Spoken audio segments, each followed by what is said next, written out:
গ্রীষ্মকালীন ক্ষেত্রে বেগুন চাষ একটা রিস্কের চাষ, কারণ এই গ্রীষ্মকালে বেগুনে প্রচুর পরিমাণে পোকার উপদ্রব দেখা যায়। হ্যাঁ বন্ধু, এই ফল ছিদ্রকারী লেদা পোকার সমস্যার জন্য গ্রীষ্মকালে জর্জরিত হতে হয়। এর ফলে আমরা বেগুন চাষ করে গ্রীষ্মকালে শান্তি পাই না।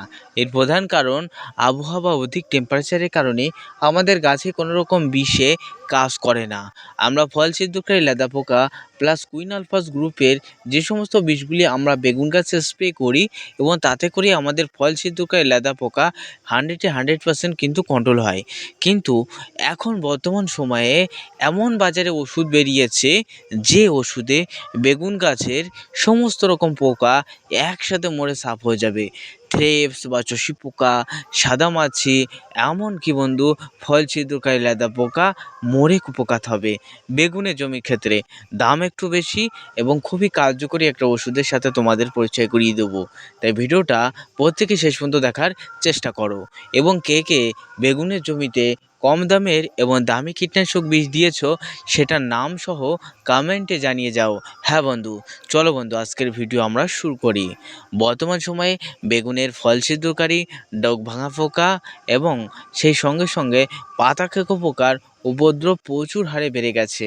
ইহা বেগুনের ডোককে ভেঙে নষ্ট করছে, পাতা খেয়ে নিচ্ছে, এমনকি বেগুনকে কানা করে দিচ্ছে বা ছিদ্র করে দিচ্ছে।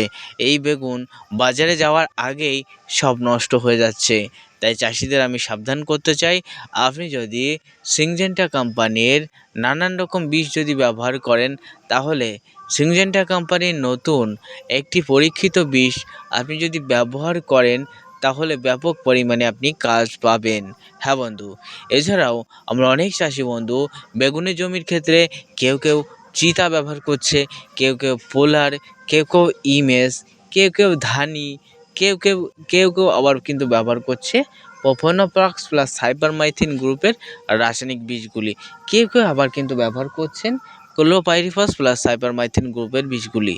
এই বীজগুলো সাময়িকভাবে পোকা মারে, কিন্তু পোকাকে দীর্ঘস্থায়ী মেরে ফেলতে বা কার্যকারী ক্ষমতা রাখতে অবশ্যই আমাদের দামি বীজগুলি ব্যবহার আবশ্যিক। তাই বাজার থেকে আজই আপনি ক্রয় করে নিয়ে আসবেন সিনজেন্টা কোম্পানির সোমিডিস। সিনজেন্টা কোম্পানির সোমিডিস, হ্যাঁ বন্ধু, এই সিনজেন্টা কোম্পানির সোমিডিস এমনভাবে তৈরি করা হয়েছে, এমন কয়েকটি টেকনিক্যাল এর ভিতরে দেওয়া হয়েছে যা ফল ছিদ্রকারী লেদা পোকা, চালা পোকা, এমনকি সাদামাছি, সেই সঙ্গে সঙ্গে আপনার জমিতে যদি প্রচুর ফল ছিদ্রকারী লেদা পোকা দেখা যায়, তাতে 100% কাজ করে। তবে অবশ্যই এই বিষ আপনার হাতের কাছে রাখতে হবে, প্লাস কম দামের প্রোফেনোফক্স প্লাস সাইপারমাইথিন গ্রুপের যে কোনো একটা বিষ আপনার হাতের কাছে রাখতে হবে। আপনি এই বিষ সপ্তাহে একদিন করে ব্যবহার করবেন এবং কম দামের বিষগুলি আপনি প্রায় 1 থেকে 2 দিন বাদে বাদে গাছে দেবেন। কম দামের বিষ অবশ্যই দিতে হবে, তার সাথে সাথে আপনাকে এই বিষ সপ্তাহে একদিন ব্যবহার করতে হবে। এতে করে আপনার গাছের পোকাকে আপনি অনেক অংশেই নিয়ন্ত্রণ করতে পারবেন। হ্যাঁ বন্ধু, গ্রীষ্মকাল এমন কাল, এই কালে গাছগুলিতে পোকার উপদ্রব বেশি দেখা যায়, কিন্তু শীতকালে তেমনভাবে গাছের পোকার উপদ্রব থাকে না। তাই সেমিডিস আমাদের ব্যবহার করতে হবে। এই সেমিডিস প্রত্যেক 10 লিটার ব্যারেলে মিনিমাম 10 ml, এবং যদি আপনি একটা 15 লিটার ঢপ নেন, তাহলে সেখানে মিনিমাম 15 থেকে 20 ml জলে গুলিয়ে স্প্রে করবেন। কখন স্প্রে করতে হবে? পরন্ত বিকেলের দিকে আপনি স্প্রে করবেন, ভালো রেজাল্ট পাবেন।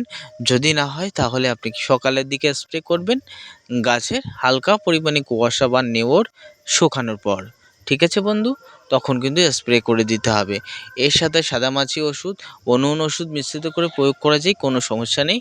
আপনি ফাঙ্গিসাইডও মিশ্রিত করে ব্যবহার করতে পারেন। তবে হ্যাঁ, এই বিষ অবশ্যই দেওয়ার আগে একটা খেয়াল রাখতে হবে, এই বিষের সাথে কোনো রকম অনুখাদ্য বা অন্য কিছু স্প্রে করবেন না বা মেশাবেন না, কারণ এই বিষের বিষক্রিয়তা বা বিষনাশক এটা কিন্তু কমে যাবে বা ড্যামেজ হয়ে যাবে। তাই আপনি ফাঙ্গিসাইড দিতে পারেন, পোকার বিষগুলি সমস্ত দিতে পারেন, এতে সমস্যা নেই। আর যে ডোজের মাত্রা বললাম, ডোজের মাত্রা কিন্তু অবশ্যই আপনি কিন্তু এর কমও দেবেন না, বেশিও দেবেন না। আর এর বর্তমানে 100 গ্রামের ফাইলের দাম 800 টাকা নিচ্ছে। যদি 100 গ্রাম কেনেন 800 টাকায় আপনি পেয়ে যাবেন। হ্যাঁ, তাই 100 গ্রাম এই ফাইল 800 গ্রামের 800 টাকায় একবার ক্রয় করে রাখলে মিনিমাম আপনার কিন্তু 10 ব্যারেল প্রায় হয়ে যাবে। 10 ব্যারেল প্রায় হয়ে যাবে, 8 থেকে 10 ব্যারেল। তাই সপ্তাহে 1 দিন করে ব্যবহার করতে হবে। তাই কিন্তু অবশ্যই ক্রয় করে নেবেন। তার পাশাপাশি কম দামের একটা বিষ প্রোফেনোফক্স প্লাস সাইপারমাইথিন গ্রুপের বিষ ক্রয় করে গাছে নিয়মিত স্প্রে করতে থাকবেন। এতে করে আপনার গাছ সুস্থ সবল থাকবে, গাছে পোকা কিন্তু মুক্ত থাকবে। হ্যাঁ বন্ধু, তাই বর্তমানে বেগুনের জমির ক্ষেত্রে আমরা কিভাবে পোকাকে নিয়ন্ত্রণ করব সেটা নিয়ে আজকের ভিডিওতে আমরা সংক্ষিপ্ত ভিডিওতে আলোচনা করলাম। ভিডিও ভালো লাগলে প্লিজ লাইক কমেন্ট শেয়ার করে আমাদের সাথে থাকবেন। আর নিয়মিত কৃষিভিত্তিক ভিডিও পেতে আমাদের চ্যানেলটি সাবস্ক্রাইব করবেন। চলুন বন্ধু, আজকের ভিডিও এখানেই শেষ করি।